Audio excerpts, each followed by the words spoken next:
afternoon. My name is Suleiman Adan, Suleiman, last name Adan, Adan, and I'm the Deputy Executive Director on the Council on American Islamic Relations here in Minnesota.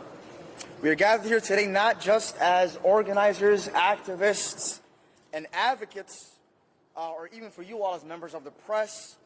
I want to name that we are also here as witnesses.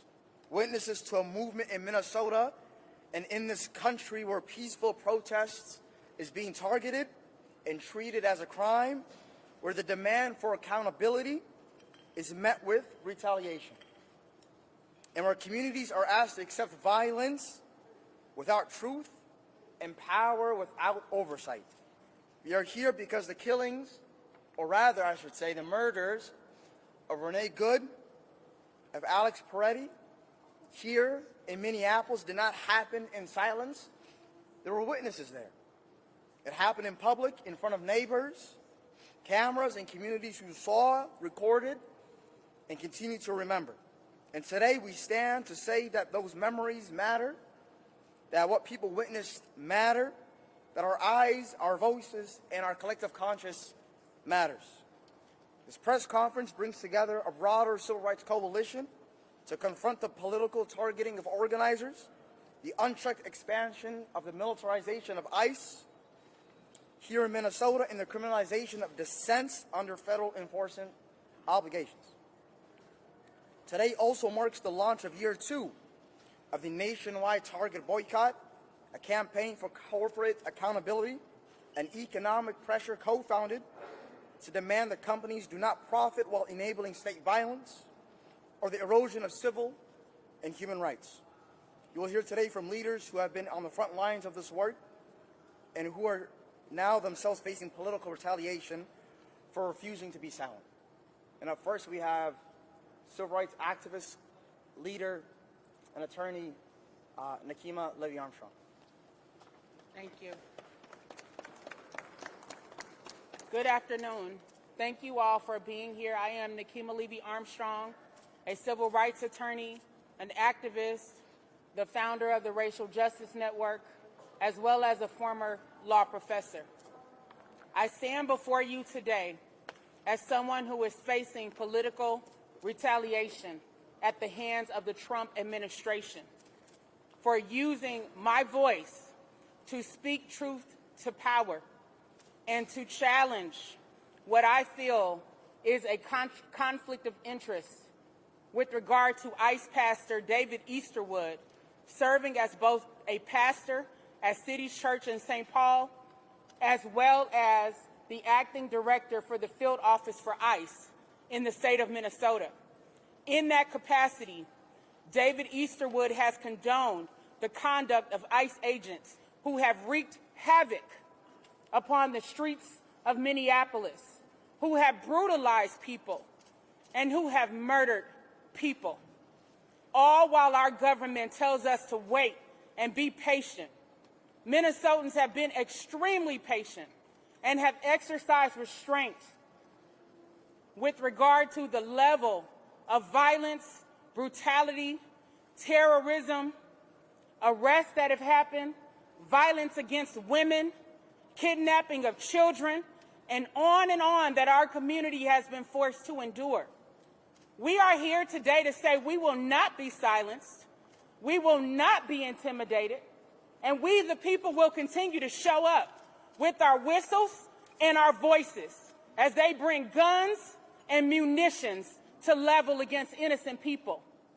Had Governor Walz listened to us weeks ago, following the killing of Renee Nicole Good, it is possible that Alex Peretti might still be alive today. Black organizers who have been on the front lines for many years trying to hold our government and law enforcement accountable for unwarranted state-sanctioned violence know this all too well. The government will look the other way in the face of oppression, abuse, and police brutality. ICE is no different. This is not only an immigration fight. This is a fight for police accountability. This is a fight for racial justice. This is a fight for our constitutional rights. And we must not forget that. We call upon the media to stop bowing to empire every time they put out a spin from the White House. That is a part of the problem. When we had the city's church protest, it was triumphant for the people because we took a stand by going directly to the power and saying this cannot stand. You cannot serve two masters, because the whole foundation of the gospel message is to love thy neighbor as you love thyself. And Minnesotans have been loving our neighbors and putting our bodies on the line, while ICE has been attempting to destroy our neighbors. And so as we had a triumph for the people, what did the media do? The moment the White House came out saying that they were going to conduct a so-called investigation, that became the headline. And that is a way of bowing to empire and silencing the voices of the people. It's unacceptable and it's unconscionable, especially to see our hometown media publications that know exactly what is going on here bow to empire and make a headline about J.D. Vance coming to town. Who gives a damn if he comes to town if he is part of the empire that is destroying our community? We need to amplify the voices of the people who are out there in the freezing cold day in and day out, making sure that Minnesota does not yield to fascism, authoritarianism, or tyranny. I stand before you today as someone who was arrested just 1 week ago, following statements from Kristi Noem and others that arrests were coming. A few of us, or at least 4 of us, went to stay at a local hotel just 8 minutes away from the federal courthouse in the event that arrest warrants were issued so that we could work with our attorneys to turn ourselves in. When we found out that arrests were imminent based on media reports, then what we did was reached out to our attorneys and we asked them to contact the U.S. Marshals and the U.S. Attorney's Office to see if arrest warrants had indeed been entered. My attorney, Jordan Kushner, specifically made those calls, and he did not get answers regarding arrest warrants being issued. What followed after that was the FBI conducting surveillance upon us. As a matter of fact, they are still probably conducting surveillance upon us. They came to the hotel where we were staying, apparently looking for us, surrounding the hotel, and even doing a stakeout in the room across the hall from me. At one point in the middle of the night, I opened the door to my hotel room. Well, I didn't open the door, but one of my friends opened the door to my hotel room to go to her room next door. As soon as she did, we saw a man run out of the hotel room across the hall from mine and started chasing her. And I closed the door and locked it because of the aggression that I saw and felt from that person, who turns out to be an FBI agent. There were multiple FBI agents in the room across the hall. And they tackled my friend in the hallway and were physically abusive towards her, manhandled her, bumped her head, and even caused a concussion. Why did they do this? Well, my suspicions at the time were correct, because they thought she was me. Even though I am several inches taller than my friend, they thought she was me, and they were attempting to manhandle her. Now, mind you, I am a brain tumor survivor, someone who has had neurosurgery to stay alive. And these goons were willing to tackle and attack me in the hallway, not saying freeze, not saying you're under arrest, but acting like they were on a football field with regard to the brutality that they exhibited towards another black woman, again, thinking that it was me. That's absurd and it's unconscionable. And when I closed the door, I made sure to reach out to our attorneys and ask them to get to the hotel as soon as possible because we were under attack. And we did not know what lengths those FBI agents would go to. It's really sad that the hotel compromised our safety by cooperating with federal agents at the time and allowing them to set up a room next door. Now think about the lengths that the FBI went to. Think about the lengths that Homeland Security went to. Think about the lengths that the White House went to try to capture nonviolent protesters at a church. Meanwhile, they have yet to conduct an investigation into the killing of Renee Good and the killing of Alex Pretty. As a matter of fact, what did they do after Renee Good was killed? They lied on her and claimed she was a domestic terrorist. The President of the United States lied on her and claimed that she tried to run over ICE agent Jonathan Ross. What did J.D. Vance do, an attorney like me? Misstated the law, claiming that federal agents had total immunity, and then tried to backtrack his statements after Alex Pretty was killed. Yet, here we are, black women, nonviolent. Our only weapons are voices. Being treated like Hannibal Lecter. Being treated like a mass murderer. Tell me, where is the justice in that? And media, you have a responsibility, as I said before, because you all participate in spinning headlines and turning us into criminals. Even though we are standing up for the poor, we're standing up for the vulnerable, we are standing up for the truth. Now let's talk about what happened when we got into the federal courthouse. So upon our arrest, let me backtrack. Upon our arrest, you saw that I was calm, cool, and collected when talking to the FBI. I asked them specifically, why are you recording? And the response was, oh, it's not going on Twitter or anything. They asked me to record, which I thought was really odd. Thankfully, there were people on our side who were also recording, and the world got to see the truth following the White House putting out a distorted image of me, crying and hysterical, exaggerating my features, and darkening my skin. Shame. That is what they did to O.J. Simpson, darken his skin. So this is a pattern. This is a part of caricaturizing black people and trying to make people afraid by saying this is what will happen to you when you stand up against a corrupt, fascist, and authoritarian government. But you all see that I was not afraid.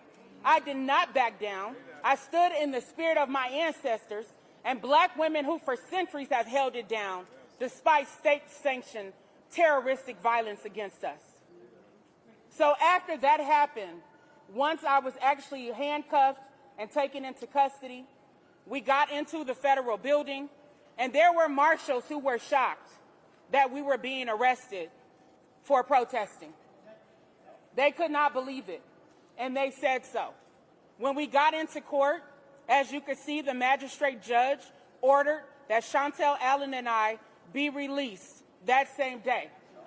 And the judge the magistrate wound up granting a request from federal prosecutors to give them a 1-hour stay in order for them to contest our detainment. In other words, they wanted to keep us in jail, even though the magistrate said that we could be released. So the judge said, you have 1 hour to submit your brief. And there was supposed to be a hearing that afternoon. But you know what happened at the federal courthouse? Because we had over 150 supporters from the community who showed up, they closed the federal courthouse early.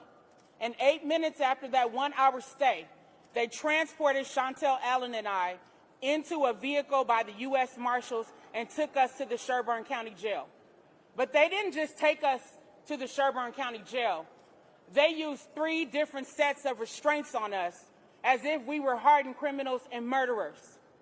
We had shackles on our ankles, we had belly chains around our waists, and we had handcuffs with bars in the middle. As someone who majored in African American studies, I can tell you that that is the closest I ever felt to slavery in my life. Being shackled as if I was a slave. It is unacceptable and unconscionable, but it's on brand for a White House that specializes in cruelty, brutality, lies, and deception.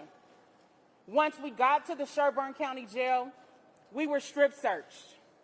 We were placed in jail uniforms. We were locked in cells side by side. And I'm not even going to talk about what they tried to feed us that looked like mystery meat. That makes me sad for the people who are currently incarcerated and not even being fed decently for their survival. I didn't want to even use the restroom in my cell. Why? Because there's a camera watching your every move. This is in spite of going through x-ray machines and being strip searched where they know you have no contraband. And yet still there's a camera in your room watching you with nothing else in there but a bed on cement and a metal toilet that doubles as a water fountain. So again, this was intentional on the part of the White House, on the part of the Department of Homeland Security, that allows murderers to go free. And as I said before, had our governor listened, when we said use your power to arrest the officer who killed Renee Good, he postured in front of the cameras and made excuses. And now we have the execution of Alex Preddy on our hands. Now, what did you all witness? What looked like a gang initiation or a beating. Let's call it what it is. I know the media says, oh, Alex Preddy died as a result of an immigration crackdown. That's too mild for what we are dealing with here. It is fascism and it is authoritarianism and it is brutality and an execution of an innocent person right in front of our eyes. If any of us had done that, we would have been demonized. We would have been under the jail. But what did the White House do? They allowed those murderers to escape from the state of Minnesota. And then after the governor had a phone call with the president, he tried to appease the people by talking about the tone shifting. That's not enough. Who gives a damn if the president's tone shifts, if we still have an ICE occupation here in the state of Minnesota? They should have been arrested. They still should be arrested, and there needs to be accountability. Thank you.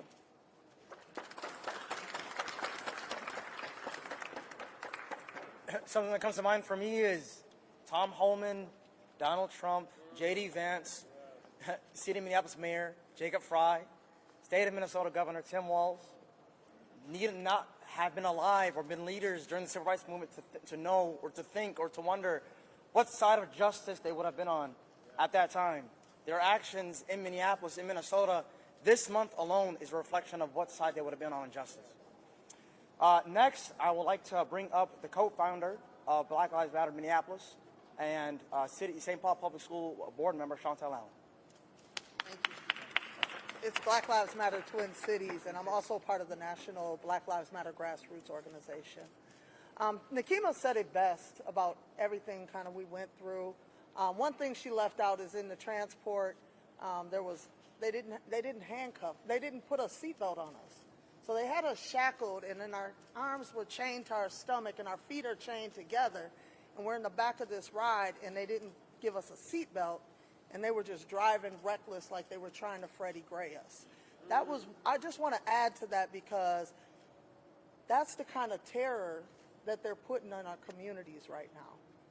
I always have to ask as a school board member, how are the children? We keep talking about our neighbors, we keep talking about community and adults and what's happening to protesters, but our children are witnessing this level of terror right in our city right now. Our children are going to online learning right now just to avoid being exposed to this terror. And if you think because your child is a citizen, they don't recognize what's happening, you're wrong, because these conversations are happening on the playground. Their friends are being taken.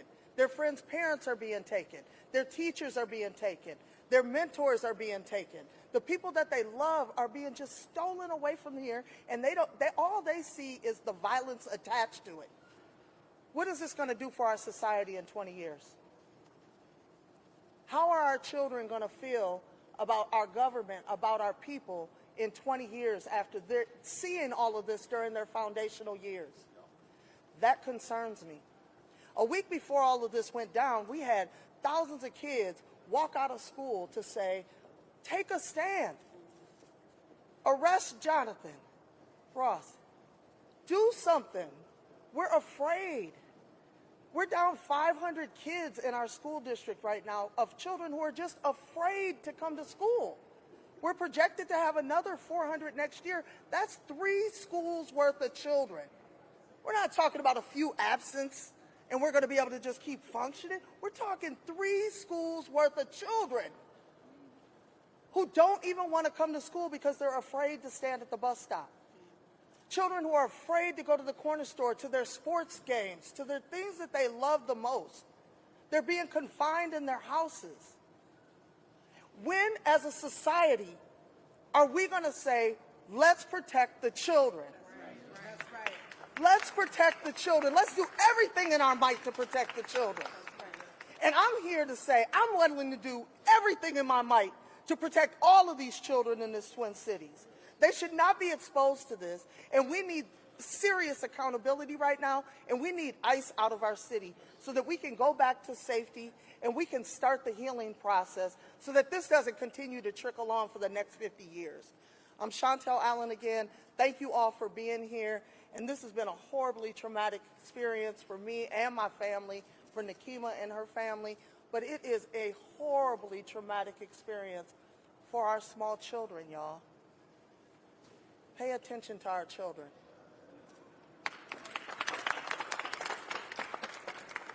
Next up, we have the Executive Director on the Council on American and Islamic Relations here in Minnesota, Jailani Hussain.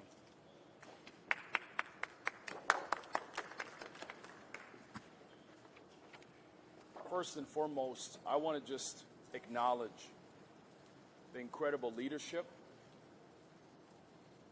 the incredible gift that Minnesota has in these 2 incredible leaders, in Dr. and Reverend and Professor Nekima Levy Armstrong, and Chantel Allen, someone who not only is on the streets but takes deep passion in supporting our children and our youth. We are indebted, Minnesota is, the whole country is, for your steadfast, for your leadership, for continuing to stand up. America, we find ourselves once again in the middle of a historical moment. What most will not know, but I must remind, is that 6 years ago in Minnesota, while the whole nation faced a pandemic of a COVID pandemic, we in Minnesota were tasked to take care and remind the nation of the oldest pandemic, the pandemic of targeting black and brown people in this country. We faced the murder of George Floyd. And George Floyd is the face and the name of the countless people in this country who have faced the brutality of police brutality in all over America. Minnesotans were woken up in May of 2025 to the horrors of a man crying for his mother. May of 2020, the cries for his mother. And he moved us in Minnesota in ways Minnesotans did not expect. But that movement didn't happen just in Minnesota, it happened globally. And in this moment, we find ourselves once again, an administration targeting our state, not knowing that Minnesotans have already been dealing with a moment like this. When the cameras left and everyone left, we still carried the legacy of fighting for justice for George Floyd. It never left us. And for many Minnesotans, once again, we find ourselves in a moment where government, state-sanctioned violence is being targeted against innocent people. The same people here in Minnesota are once again standing up and showing the rest of the country what it's like to fight for justice, what it's like to fight for our neighbors. And this president, this administration did not know the resiliency of our state, and they are meeting it head on today. When we say ICE out of Minnesota, we do not mean ICE out to go somewhere else. We are showing the nation that a warm heart on a cold corner and a whistle and a people who wake up every morning taking care of their neighbors will defeat any ICE operation anywhere in America. Anywhere in America. And for those who still believe in the lies, I want you to know that we are in a moment where this administration and those who support are attacking the idea of truth. But for those who stand for truth will know that in this moment that we are going to win. They lied about the murder of Renee Good. They lied about the murder of Alex Preddy. They lied about the murder of Keith Porter. They lied about the murder of so many others. But those lies were so big that the entire country could not hold on to these lies. And they are now in a moment where the Americans have to decide, are you on the side of right and justice, or are you on the side of failure and falsehood? And I know for sure the country is choosing the side of moral clarity and justice. I know there are institutions in this country that are afraid to say standing up peacefully and protesting is a wrong thing. But Minnesotans came out just a week ago in the coldest of our days. We knew how to put on the right socks and the right shoes, and we knew how to come together, and we also knew how to see each other, because we have done that in the middle of a pandemic. We showed up on those streets in the middle of a pandemic where we wore masks, but we were still together. And in the coldest days, we have stood up in this moment. But I want to take you to how Minnesotans are leading the nation. After Target, out of nowhere, decided that they were going to be the leaders of diversity and inclusion. And they did. They profited off of that. They got us all into their stores. They brought our products into their stores. They showed that they were going to do something, but we knew that the billions that they promised, none of that actually happened. And for the first time, before even Trump even put out the damn press release, they were the first ones to turn back on their neighbors, to turn back on George Floyd and the promises made by so many Minnesotans. They were the first ones to turn back and look straight at us and say that they do not care. But guess what? Here in Minnesota, by the same leaders that you're seeing right here, Dr. Nekima Levy Armstrong and Monique Colors Doty and myself started and launched the National Target Boycott. They said that we couldn't do it. They said that we were asking for a lot. But in this past year, the country has responded. Women across all of America decided that they're going to find diapers somewhere else. They're going to find milk somewhere else. They're going to use dollar diplomacy to showcase that diversity and inclusion. We are not going back. We're only moving forward. And any company that signals that we're moving back is a company that will go back to the times when they didn't exist.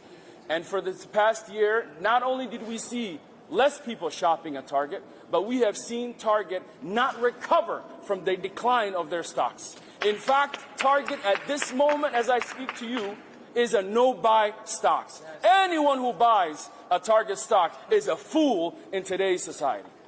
But why am I talking about this one-year anniversary in this moment? Because for those who did not believe that Target would do such a thing, turned back against his neighbors, became the front lines of the economic justice that ICE was doing to us. Not only did the Target parking lots become safe haven for ICE agents, we saw Bavino walk inside Target as he owned Target. And for many people, they woke up to the idea that Target is involved. They had been involved from the beginning. They refused to stand up for the people, and it's the people who took their purses back and decided to shop somewhere else. Yes. We are asking today for the Americans and others across this country to ask, what can we do? It is time to stand up for who you are. It is time to stand up for companies that care about you. Companies who refuse to quote to this president, refuse to acknowledge the fact that this moment is a moment for Americans, a moment for all of us. And that is why we're encouraging every person to stand firm and commit to standing up and stand for this boycott. We're asking for the moms and the dads and the people across this country. Target is the front line. Target is the company that we need to put pressure on. And for the Target corporations, we have already heard from your customers, but most importantly, we even heard from your staff, that it's chaos inside Target, that many people in senior positions are leaving, and the company is spinning. And we're going to learn about the fourth quarter in just a few weeks, and it will not be good, because the people in this moment are standing up. And that is the embodiment of the best thing. And I'll end with this by saying, it's not just the Target boycott. It is the Target boycott. Stand up for the Target boycott. Don't make it a side project. Make it the issue. Stand up for your neighbors. And in this moment, when we teach these companies that the power of the people organized can always, always win, we can win.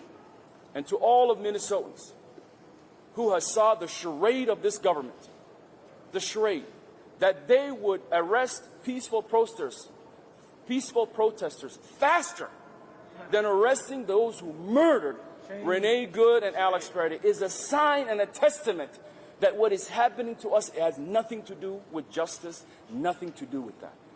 And we know for sure that justice delayed is justice denied. They are denying our justice. They are denying the justice for Renee Good and Alex Freddie. But I know these moments have come before where governments and leaders think that they're above the law and they're not accountable to the American people. I believe in the spirit of the American people. I believe in the Minnesotans from all across this state who are standing up showing what it's like to be in a great America. We are asking for both state officials as well as Hennepin County and others to bring state charges to the murders of Renee Good and Alex Freddie. We should know by now who shot and killed Alex Freddie. We don't need to know that they've been off duty. We need to know that they're arrested for the murder that they committed on broad daylight. America and Minnesota, this moment will pass, and we will be better for it. But I ask you the question that maybe Renee or Alex may ask. If I am killed in the broad daylight, what did you do to safeguard yourself, your neighbor, from the same type of targeting? In this moment, we in Minnesota will de-ice. And for this moment on, we will not allow ICE to operate anywhere else in America because the great people of Minnesota were targeted, assaulted, overwhelmed, occupied. But we came up with our little tater-tot hot dish and cool whatever we are and passive aggressiveness, and we showed the rest of the country that warm hearts in Minnesota can defeat ICE. And we will melt ICE here just like we melted Bovino. And it is over here in Minnesota. Stand with us and be like a Minnesotan, because justice delayed is justice denied is justice delayed. And in this moment, we ask every single person to demand justice by any means necessary. There you go.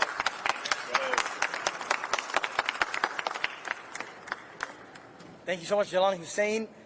Next, we have another co-founder of the nationwide Target Boycott that was founded here in Minnesota, Monique Colors, Dorothy. Thank you. If there's one thing that I want the people of America to understand, if they're not here to see it, know that here in Minnesota we hold the line. Yes. That's right. That's right. This is nothing new to us, holding the line. It's just gotten larger with ICE. And that's why we can come out and be so damn good at it. Yes. Right. In Minnesota, we've been holding the line, standing in solidarity for all oppressed people here and across the country, across the globe, across the planet. We've been standing for a free Palestine. We've been standing for a free Congo. We've been standing for the people of South America. We've been telling the truth for those voices that have been silenced. So we hold the line in Minnesota. That's right. This is nothing new. Now it's grown. And we have even more people coming out because still in Minnesota, we have people who are still compassionate. We have people who love their neighbors. We have people who will not sit by and idly listen to whistles being blown and their neighbors being dragged out of their house by ICE. We have people who are compassionate enough to put on their outfits to stand outside in the cold and make sure that the children are getting in the school safe and getting picked up from school safely. We have compassionate people, and that's what it takes to hold the line. So while we go through these tragedies here, and families getting separated, and students getting arrested, like last night with the 50 to 70 students arrested on campus at a noise demonstration. At the U of M, I believe Masters Hotel, Graduate Hotel. Those students held the line. Follow Students for a Democratic Society, how you can support them, make those calls in. And I'm standing here wearing a Free Mahdi Ali shirt. We hold the line for Mahdi Ali, who Target was actually involved in his wrongful conviction. One thing about Target that many people don't know is that Target has a crime lab. And in part of that crime lab, they offer assistance to law enforcement across the country. And it was a so-called Target expert that made false testimony against Mahdi Ali, a 16-year-old high school student who happened to skip school that day. And he was charged with murder. He's in his 30s now. And part of this problem also with Target goes to Amy Klobuchar, who, as Hennepin County prosecutor, increased the mass incarceration rate for black and brown boys by 600%, and it was funded by Target Corporation, as she was paid by her prosecutions and convictions. It is estimated there are still 200 black men who went in maybe as even boys, who are still wrongfully incarcerated. And we're calling for Target and Amy Klobuchar to take accountability for their actions. As Amy Klobuchar has thrown her name into the race for governor, she must remember that we are those who stood up and shut down her home campaign when she ran for the president in that race. And we have not forgotten the harm that she has caused to our people and our community.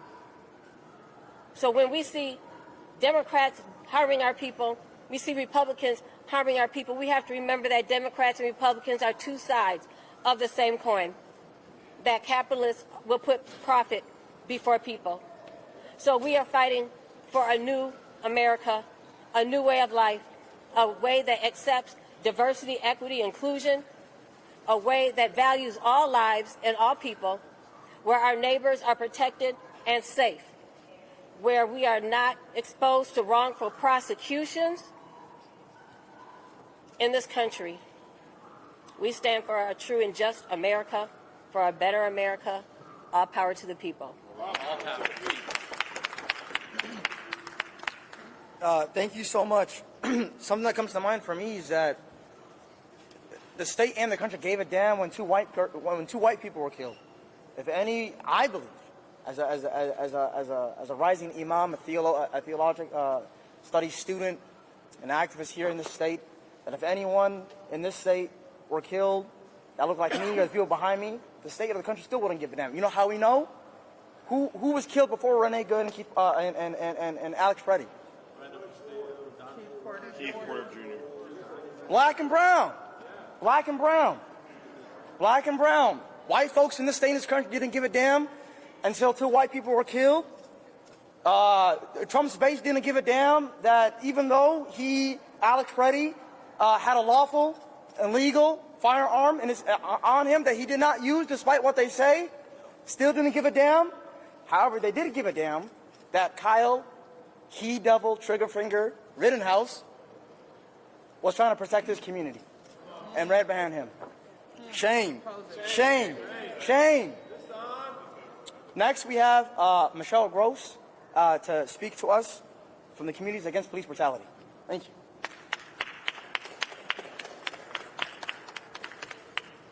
Good afternoon. My name is Michelle Gross, M-I-C-H-E-L-L-E-G-R-O-S-S, and I am president of Communities United Against Police Brutality. Folks, the fix is in. I'm trying to get this out of my face. There we go. Is that a little better? Okay, got it. Okay. Y'all, the fix is in. Yesterday, 16 constitutional observers who had been exercising their First Amendment protected rights by using whistles and cell phones to videotape ICE agents were charged with, quote, interference with federal agents. Pam Bondi has promised more such charges. Then last night, 67 protesters were pepper sprayed and arrested by University of Minnesota police on charges of, quote, unlawful assembly for protesting the lodging of ICE agents at the Graduate Hotel. Meanwhile, we are still working to defend 3 people who have been charged for exposing that the regional director of ICE is a pastor at a church. Yet not a single ICE agent has been arrested. These latest arrests appear to be the result of a deal with the devil that our public officials are making behind the scenes with Tom Homan. Yet no such deal seems to have been made for the federal government to turn over the murderers of Renee Good and Alex Preddy.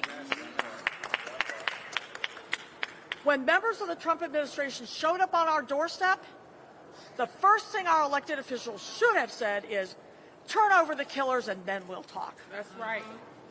So now, while the community protects and defends each other with whistles, cell phones, and grocery deliveries, our local law enforcement has been gifted to ICE as an extension of their assault on the community, apparently in exchange for getting a few of their federal demons off our streets. Members of this community have won the hearts and minds of the people across this country with our love, our generosity, and our courage.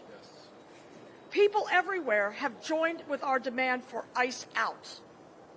But once again, the elected officials have found a way to snatch defeat from the jaws of victory, basically trapping us in the middle. Let's be clear. We will continue to stand with our neighbors. We will continue to defend our neighbors, and we will continue to do what we need to do no matter what deal our elected officials make. Walz, Fry, and the rest need to knock off these compromises. Our demands are clear. Turn over the cops that murdered Renee and Alex. Drop the charges on all protesters. And finally, get the hell out of Minnesota. Yes. Thank you. Emphasis on the last part. On all of it. All of it, right? All right. Next, we have activist and leader William Kelly speaking to us next. I'll take your place. Last time I checked, the Department of Homeland Security was created to fight terrorism, to protect New Yorkers and other Americans from a threat. But then why did 1 week ago a Homeland Security agent put an M4 in my face? Not trained, he didn't have it shouldered properly. He was holding it with one hand, but he came out as I peacefully surrendered myself. And he put it in my face with no training, with anger. They dragged me back into a cell and put me in chains, as people have spoken before me have mentioned. And they mocked me. They took pictures of me like I was some catch of the day, like I was the terrorist that they captured in Al-Qaeda. I'm a veteran. I'm an activist. I'm a man of peace standing for the dignity of all Americans, of all humans. Why am I being persecuted for this? Make it make sense.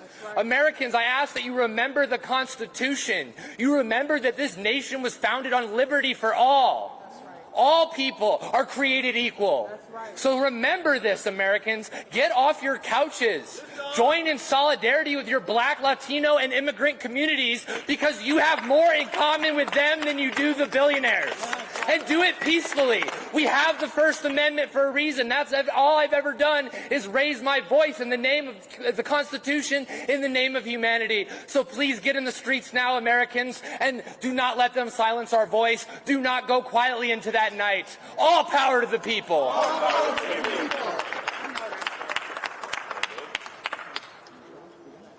Thank you. And then lastly, we have attorney Jordan Kirshner.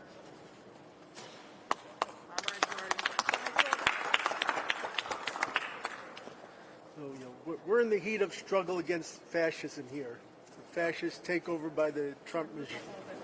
Fascist takeover by the fascist Trump regime.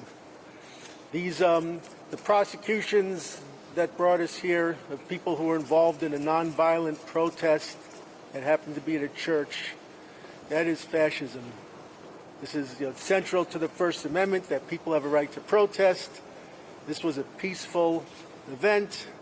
Free speech can make people uncomfortable, and yet the federal government has totally distorted the case and made it look like it was some kind of persecution of people for their religious beliefs, which has nothing to do with reality. This is the kind of Orwellian tactics that a fascist regime engages in, where they make up stories that are clearly counter to reality about their agents who murder people in the street, and they make up their narratives about people that they choose to persecute, who cause no harm but are merely trying to resist the oppression. So the law that they're charged under is one that was passed to protect free black people, free black slaves, prevent their constitutional rights from being violated. And in this huge distortion, they've turned this law around after deciding that they weren't going to enforce these laws for their purposes, have now used it opportunistically to actually go after people who dissent from the fascist Trump regime and make it look like they're violating other people's constitutional rights, when in fact all they're doing is protesting against the pastor of this church, whose day job is to administer or preside over the fascist stormtroopers in the state of Minnesota. That's right. And so they're being, make no mistake, they're being blatantly persecuted for taking a political stand against the government. So if you go and challenge someone in a position of authority in government, next thing you know, you're being prosecuted for a federal felony based on an invented story, a really insidious kind of story that makes it out like the people who are protecting constitutional rights are actually trying to depriving other people of constitutional rights. Now we're seeing the same thing with the recent massive arrests of people who were arrested at ICE protests. Now most of the people arrested were victims of ICE brutality, and the agents made up stories about them assaulting or obstructing ICE and have charged them with federal felonies. Some people were just in the wrong place at the wrong time. They happened to be there and they were picked out randomly by ICE. There were people who were racially profiled. One of my clients was pulled over by ICE and they busted into his car. He was Native American. Who has more of a right to be here and is more native to this country than someone who's Native American? They claimed that they thought he was an Ecuadorian that they were looking for, which kind of also underscores the fundamental racism behind what this is all about. That it is a war on people of color, and it's a war on any white people who dare to come to their defense. Now, it's all political. You heard Dr. Nekima Levy Armstrong talk about how the ICE, the Homeland Security agent who arrested her, filmed the arrest on his mobile phone. Filmed her, recorded her being handcuffed, and recorded her being taken away. Now, this is totally unprofessional. No law enforcement does anything like that. They have body cams, so to actually make a point of filming their action on a cell phone, that's unheard of, completely unprofessional. Now, I was there. He told her, I was just instructed to do this. It's not going to go on Twitter or anything. And sure enough, Kristen Noem posted on her Twitter, video, using her as a trophy, which, shows the political motivation. And of course, we know after that, the White House took an image and turned it around and totally defamed her and invented a completely different narrative, making it out like she was crying and made her out to be blacker. So it's fundamentally racist. It's fundamentally fascist, where you have a regime that invents their own reality, literally invented their own reality, actually turning around the picture of someone to make it look like something totally different from what happened. So it's a stunt. It's for propaganda purposes. It's for creating a narrative, for creating reality. And that continued yesterday with the mass arrests. So let me give people some background on the mass arrests yesterday, when we had, I think, 16 people who appeared in federal court. They were looking for 22. Homeland Security put out a communication to some attorneys who were involved, gave them a list of 22 people, said, you have to report to turn yourself in by tomorrow being yesterday, and we're going to go out and get you.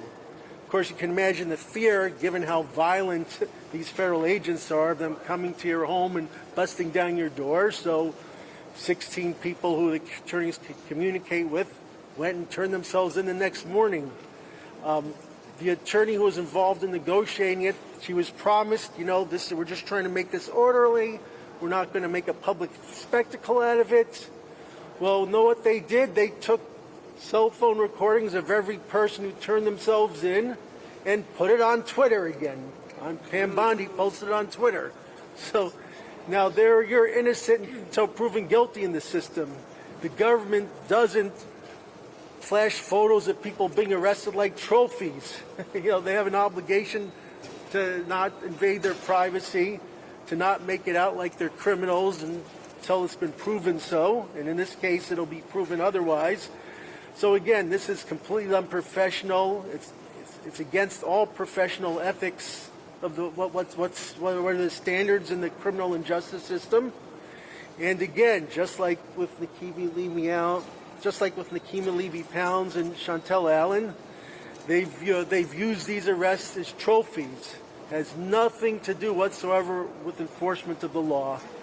This is just fascist repression where they're going after dissident people who are politically dissenting, creating their own reality, making up stories, and as has been discussed in so much depth, protecting the murderers who are murdering on their behalf. It is essential at this point to resist in every way possible, because they are on the verge of losing, and that's because the population of Minnesota has decided they're not going to accept it. You can't oppress a population unless if they refuse to acquiesce. And they cannot impose fascism unless people cooperate. And that's, and I think this is getting out of the legal end, but it was brought up by Michelle Gross before me that it's so essential that the elected officials not give in and compromise. So it does not help us when Tim Walz says, well, we had a productive conversation.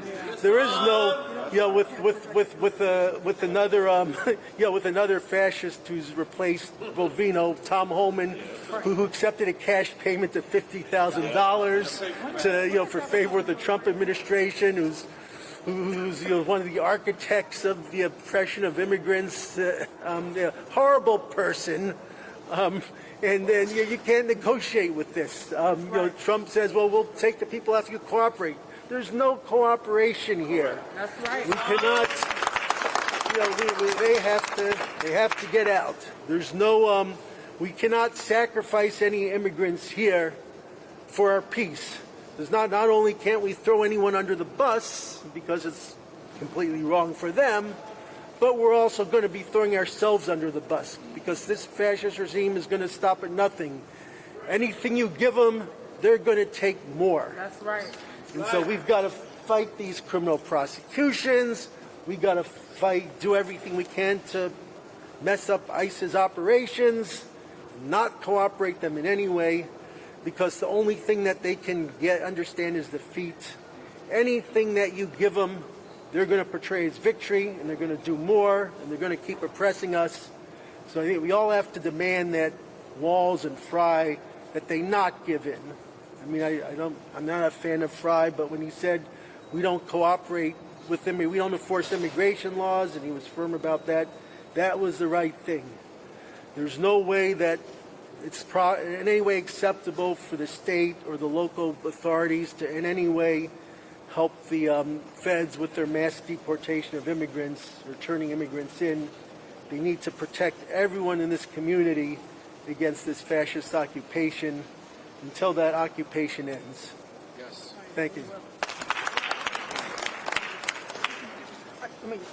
I just wanted to bring up, because I was so focused on the kids, but when I was in jail, kind of leaning on what Jordan was talking about, they kept coming back to my cell and reshackling me all the way up so that they could take me out and take these photo shoots with different ICE agents. So it was like a new group would come in, and then they would come pull me out, reshackle me all over again so that they could take more photo shoots. It was almost like they were taking pictures so that they can send them somewhere to say, hey, we got them.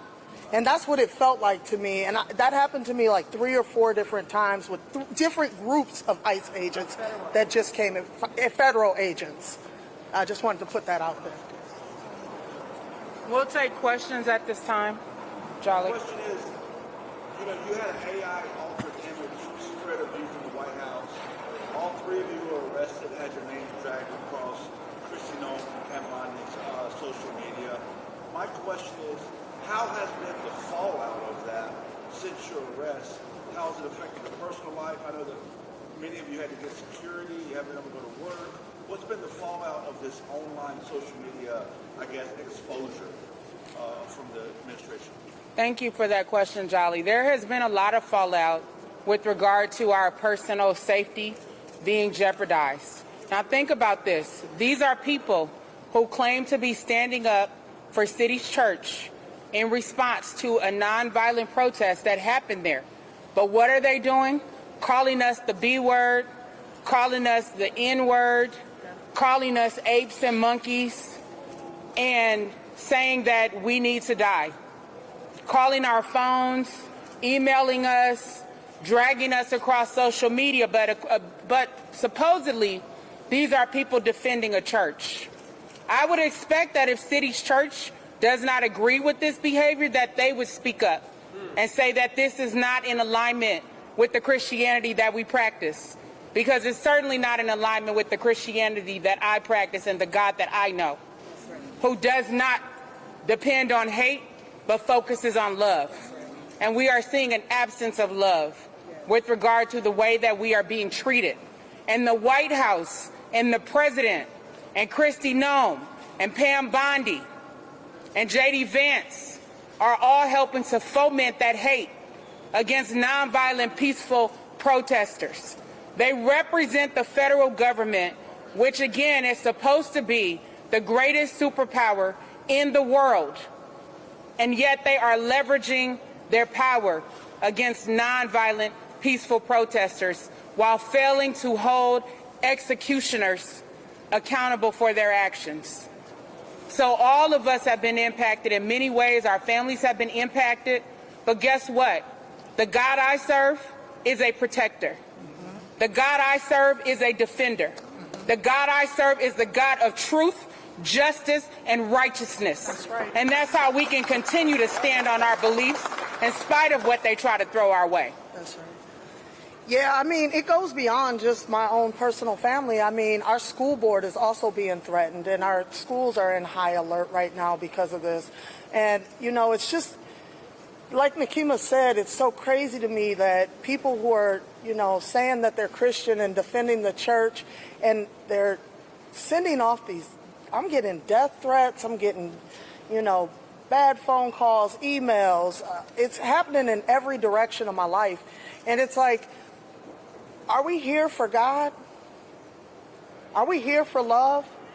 Do you want to, if you feel like we violated that in that moment, why wouldn't you want to teach us more love in that moment? I am too a Christian. I believe in God, and I know that our God is a powerful God, and like Nekima said, he is a protector, and he is a man of justice. And I will continue to stand with God and continue to walk with him, because I know that he will be able to change their hearts and minds into righteousness. It's my understanding that your belongings, including your cell phone, that was taken during the arrest and not been returned. Do you have an idea of why you're able to get that back, or what kind of thinking as to why you're still holding on to it? My cell phone was confiscated along with Chantel Allen's, and we do not know why. We have not gotten our cell phones back, but we know that the FBI agents were desperate to get into our cell phones, which is an abomination as far as I'm concerned, and an infringement upon our privacy and security. Jordan? Yes.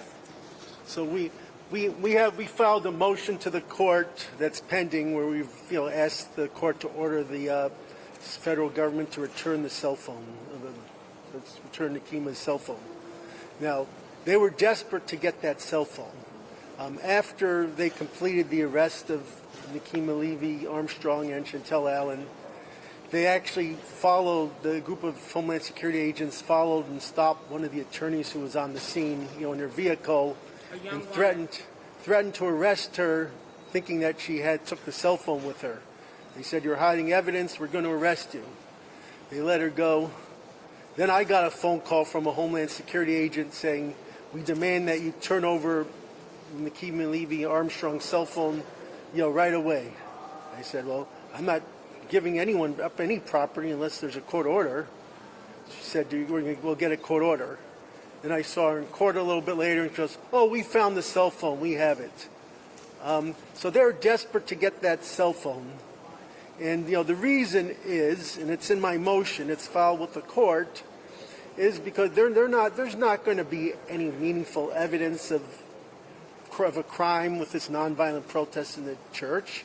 There's already tons of video of what happened. Anyone can look at it and see that was a nonviolent protest that's protected under the First Amendment. But they want to get all the information from the cell phone. They want to find out all her political activities, all her connections, so that they can harass the whole movement. And, you know, I mean, it's documented on the White House's website where they had this so-called national security memo that they published some months ago, where they're going after this, what they call a domestic terrorist network, you know, using all the legal means they can. And you know how they define a domestic terrorist? Anti-Christian, criticizing the United States. Basically anything that's against the Trump regime is defined as a domestic terrorism. And, you know, of course, you saw that when they labeled both the people murdered on the streets of Minneapolis domestic terrorists, and these were completely peaceful, law-abiding people. They labeled them domestic terrorists. So again, in this kind of fascist Orwellian terminology, anyone who's against the regime is a domestic terrorist, and they're subject to persecution.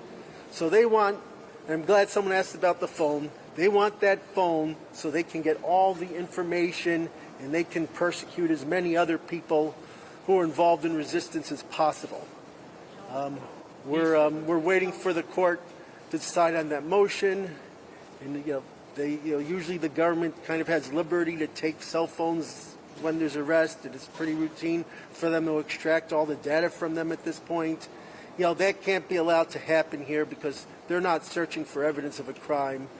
They're looking to expand their witch hunt and their persecution and their persecutions. That's right. Jordan and Nekima, real quick, when you were trying to turn yourself in, where do you turn yourself in if you want to turn yourself in when a federal government is making these comments on Facebook? And talk about that phone call that you had with the DOJ. What kind of arrangement was there? Was there an arrangement for Nekima and the others who were under suspicion? What options were there for those to go to the courthouse, the federal courthouse where you guys stayed at? And I think your last part kind of answered the original question, which is normally if you want to turn yourself in, if there's a federal warrant, you go to the courthouse, to the U.S. Marshal's office, and you turn yourself in. And that's what we were trying to do here, instead of having a violent arrest at the hotel, because you heard about Satori, about how they violently tackled her and attacked her in the hall because they thought she was Nekima. You can imagine how terrifying it was. Now, what is ICE going to do to us? So we had a group of legal people, attorneys, who went to the hotel early that morning to try and arrange for Nekima. We didn't know that there was a warrant for Chantel Allen's arrest, so we tried to negotiate a situation where Nekima could go to the courthouse and voluntarily turn herself in. So we called different agents. Eventually, they had Dan Rosen call me, the U.S. Attorney for the District of Minnesota. He called me to discuss, the surrender. And so I gave him my proposal, which is we can take her down to the federal courthouse in Minneapolis. It's like 5 or 6 blocks. She can go to the marshal's office and turn herself in there, and we don't have to have any incident, no circus, no nothing. He agreed. He said, yeah, we agree to that. That's very reasonable. Let me just talk to my people and call you back in a little bit so I can give you the exact logistics. So he calls me back and says, oh, no, we can't do it that way. We have to arrest her at the hotel. And exactly, because they wanted the photo op. It had nothing to do with justice, nothing to do with public safety. It was all about their pursuing their political goals, putting their propaganda on air, violating Nekima Levy Armstrong's privacy, violating her right to due process, violating everything. And so Dan Rosen was taking orders from the fascists in Washington, D.C. He was, at first he was acting like a reasonable person, but when it came down to it, he was being a loyal servant for the fascist empire. And it shouldn't have any credibility in Minnesota because of what he's doing. Zan Holston, North Shore Stories. With regards to the perp walk, what are your plans as far as the defamation suit? We're looking into that. There's other legal counsel who's looking into civil remedies. And in the criminal case, we will be bringing this as one of our multiple grounds for a motion to dismiss the violations of the due process rights of the people involved in this case. Dr. Nekima, during the time when you guys were being question. Can you speak up? Sorry.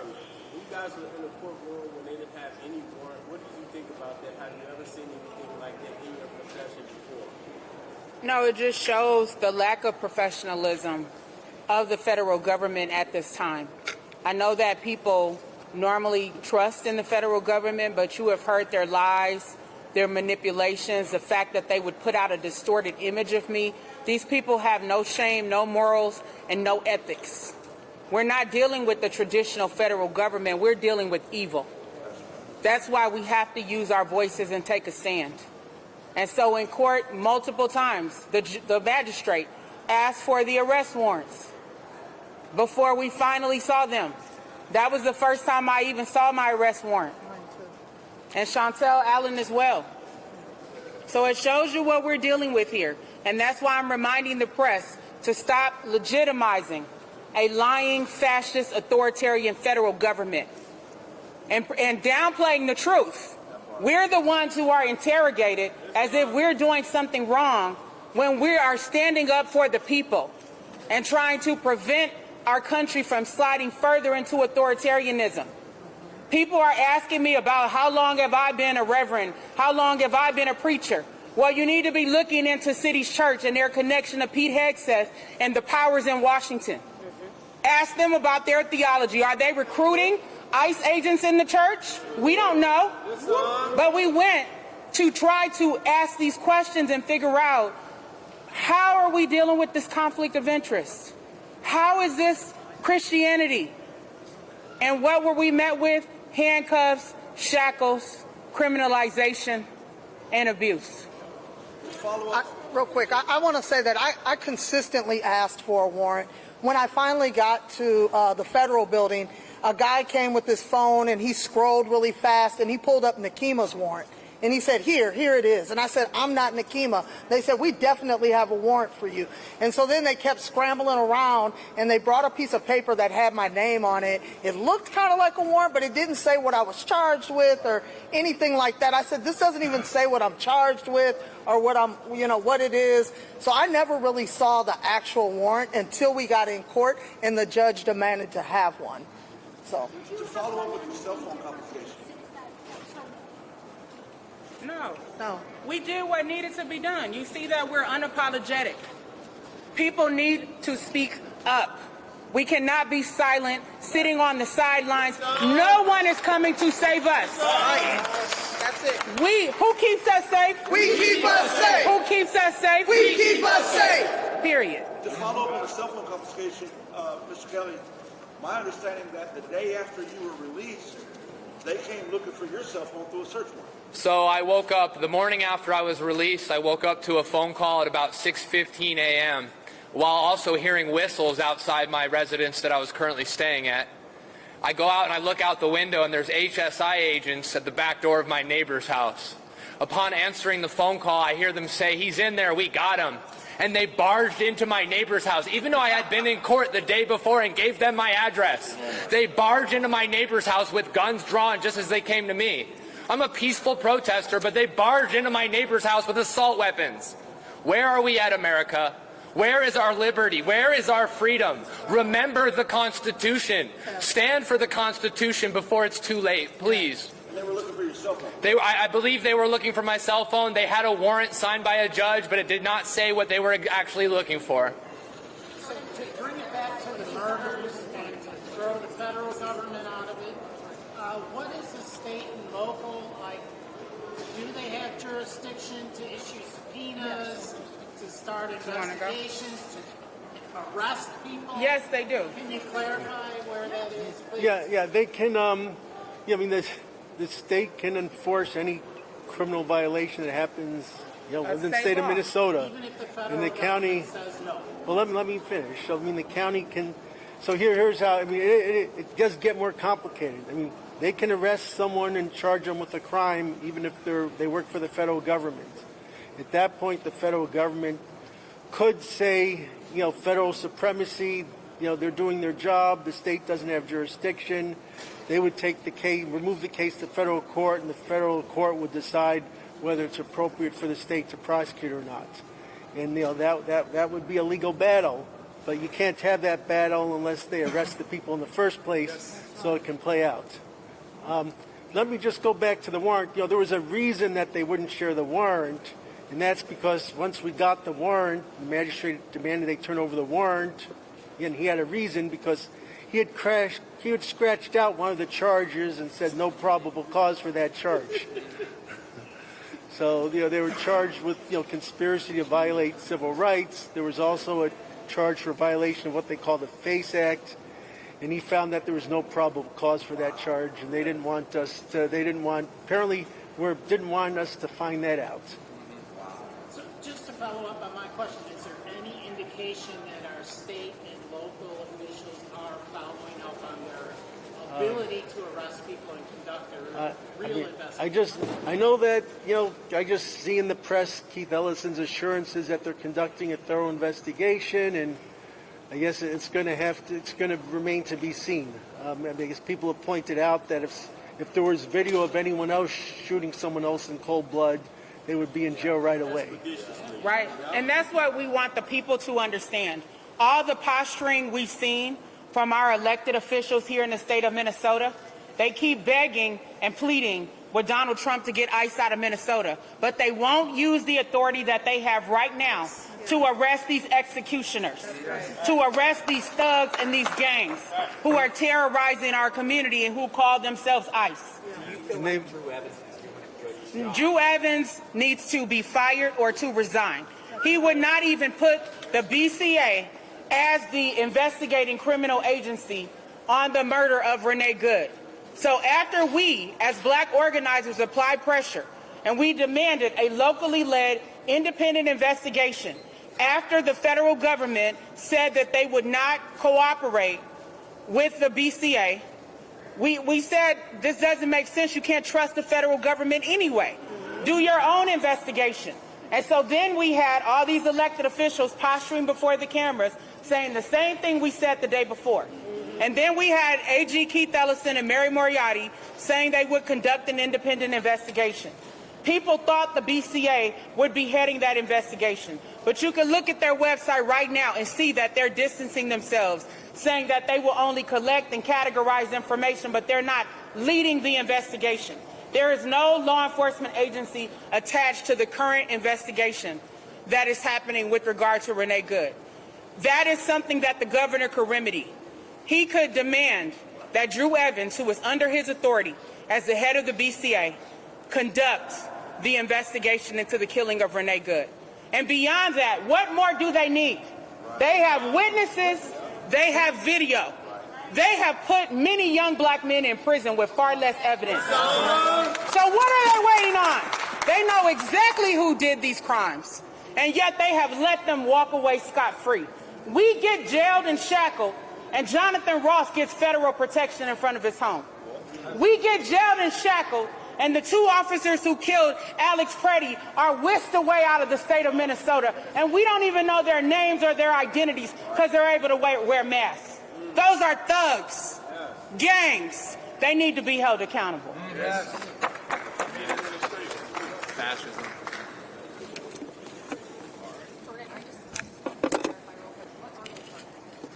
Conspiracy to violate civil rights. So as we conclude, we just want to remind the people of Minnesota that your voice matters. Your whistles matter. You standing up for your neighbors matter. And you have a voice when it comes to elected officials. Do not let Governor Walz off the hook. Yes, his back is against the wall, but so is ours as a state. He needs to use his power and stop capitulating to Donald Trump and accepting crumbs. We will not accept crumbs. There have been executions of innocent citizens, and if we don't speak up and apply the pressure, there will be more. We cannot stand for it, Minnesota. So let's continue to rise. All power to the people. All power to the people. Thank you.